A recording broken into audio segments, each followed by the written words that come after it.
The bell hits you before the sun does. 4 in the morning. The sky is black. An iron voice booms. Wake, pray, work. No one questioned it.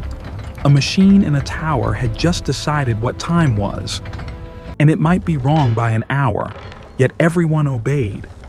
How did we stop trusting the sun and start trusting a clanking box of metal in the dark?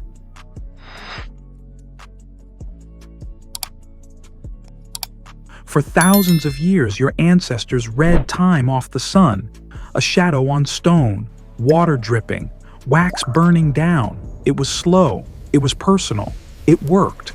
Then, in just 200 years, everything changed. Massive iron machines appeared in towers. They ran on weights and gears. They rang themselves. They told you when to work, when to pray, when to sleep. Why does that matter now? Because every alarm on your phone, every meeting on the half hour, every moment you feel late, all of it traces back to one decision: to slice the day into fixed, identical hours, independent of the sun. But here's the puzzle. Historians still debate who built the first real mechanical clock. Was it a water-powered tower in China? A bell-ringing machine in a European monastery? Tonight, we're going to step into their world. We're going to feel their problems, and we're going to watch the moment when time itself stops being natural and becomes a human invention. Let's go back 3,000 years. Stand in a crowded marketplace and see exactly why time became a problem. In ancient Egypt, stone sundials carved out the day into hours. In Greece and Rome, engineers built water clocks, bronze bowls that dripped at a steady rhythm, sometimes with little bronze figures that moved, even chimes. But every method had the same fatal flaw. At night, during storms, in winter, time just vanished. Farmers worked by sun. Monks prayed by ritual. City gates opened when someone felt like ringing a bell. Time was personal, flexible, unreliable. Now zoom into medieval Europe. Monasteries tried to follow strict schedules. Prayers at set hours, day and night, every day of the year. They used sundials in the courtyard, water clocks in dark rooms, and tired monks watching the flow so they could ring bells by hand. But listen, water freezes in winter. Candles burn unevenly. Clouds and storms ruin your sundial. One problem: monks fall asleep. As towns grew, as markets expanded, as rulers wanted more control, local time couldn't be whenever Brother Thomas woke up. Cities needed a time signal that was loud, repeatable, and didn't depend on weather, or on whether anyone was awake. Somewhere in this tension, between sky, water, work, and prayer, someone thought, there has to be a better way. Late 1200s, a monastery in England, winter night. A monk stares at a water clock, fighting sleep. Its surface has iced over. The dripping slows. Time just stops. According to historians, this is the kind of frustration that pushed European communities towards something radical. A machine that needed no water, no sunlight, no human hand. The observation was simple but powerful. A weight falls at a predictable rate. Gears can turn that straight drop into slow, controlled motion. By the late 1200s, records mention something new. Giant iron machines in monasteries and churches, ringing bells all by themselves at set times. Now imagine the workshop where one of these first machines comes together.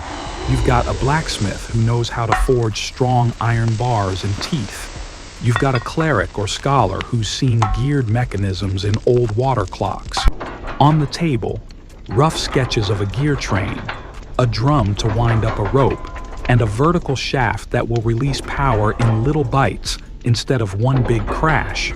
That last part, the ticker, is the escapement. See this? Imagine a seesaw that never stops moving. It blocks, it releases, blocks, releases. Each time it moves, one gear tooth advances. One tooth, that's all. That tiny movement, multiplied by gears, it turns a slow drop into a heartbeat. By the early 1300s, descriptions show this kind of escapement at work in tower clocks all across Europe. Here's the risky part. You're building a huge iron machine that will sit above the community, swinging heavy weights and hammering a bell. If the escapement jams or a gear tooth snaps, the weight could crash down. The clock could ring at the wrong time. The abbot would be embarrassed in front of the whole town. So you test it. One evening, the builders are gathered. The rope winds. The weight rises. They step back. Everyone holds their breath. A craftsman touches the wheel. The verge swings. The gear advances. Somewhere above them, the hammer hits the bell. For the first time in human history, a machine has decided what time is. The sound rolls across the fields, and no one will ever hear a bell the same way again. Word spread fast. Chronicles from the late 1200s and early 1300s mention clocks in Dunstable, Exeter, Canterbury, and Salisbury, built for monasteries and cathedrals. The earliest surviving mechanical clock people can still visit, at Salisbury Cathedral in England, dates to about 1386. An enormous iron frame, gears and weights, originally without a clock face, built only to strike the hours. Here's what they don't teach you in history class. The first mechanical clocks were worse at telling time than machines that already existed. A Greek water clock from 2,000 years ago? More accurate. An Egyptian sundial? More reliable? Early tower clocks? Off by 15 minutes a day. They needed constant adjustment. Monks checked them against sundials. So the real question isn't, why did clocks take over? It's, why did we choose something worse and call it progress? Because accuracy wasn't the only game. These clocks were loud, public, automatic. They could ring through fog and darkness, through snowfall and over market noise. They turned time into something you could hear, even if you couldn't see the sky. Once the first few tower clocks proved they could run, more or less, on their own, they spread fast. Monasteries adopted them to schedule prayers. Cathedrals used them to impress visitors.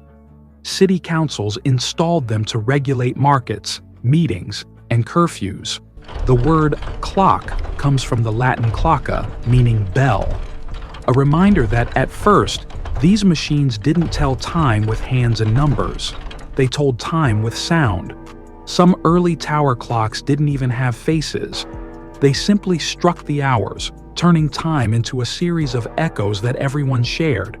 According to historians, this shift helped create a new kind of social time. Uniform hours began to replace flexible, seasonal hours that stretched and shrank with daylight. Merchants could agree to meet at the third hour after dawn. City gates could close at a precise bell. Workdays could be lengthened or shortened, not by the sun, but by whoever controlled the tower. But here's the dark part. Workers found their days sliced into segments. Monks lost discretion over when to rise. The machine decided. Rulers, churches, and town councils gained a powerful new symbol, a tower that literally commanded time. By the 14th century, clockmakers began designing more complex astronomical clocks that tracked both the heavens and the hour. Dials and hands appeared on public clocks. Small domestic clocks crept into wealthy homes. In 1656, Christian Huygens used a swinging pendulum to dramatically boost accuracy. A few centuries later, tiny balance springs led to portable watches you could carry in your pocket. Fast forward again. Quartz crystals, then atomic clocks, now define the second with mind-bending precision. But all of that rests on the same idea that appeared in those chilly monasteries. A regular, mechanical heartbeat that replaces the slow drift. Picture yourself as a townsperson hearing that first bell ring from a machine. You don't know what it is. You don't know how it works. But you know one thing. Time just became official. Time just became real. And it was never going back. From sundials and dripping water to the first mechanical clock, humans didn't just measure time, we invented it. And ever since, we've been prisoners of our own invention. So the next time an alarm drags you out of bed before sunrise, imagine a medieval town doing the same thing. blinking awake to a bell controlled by gears and weights instead of clouds and dawn. If you want to know what we invented next to control time, atomic clocks, GPS, the digital second, hit subscribe. Because next week, we're going even deeper into how we learn to measure time itself at the atomic level. Thanks for watching. If you liked the video, don't forget to like, share, and subscribe to the channel for more. Thank you for being here. See you in the next video.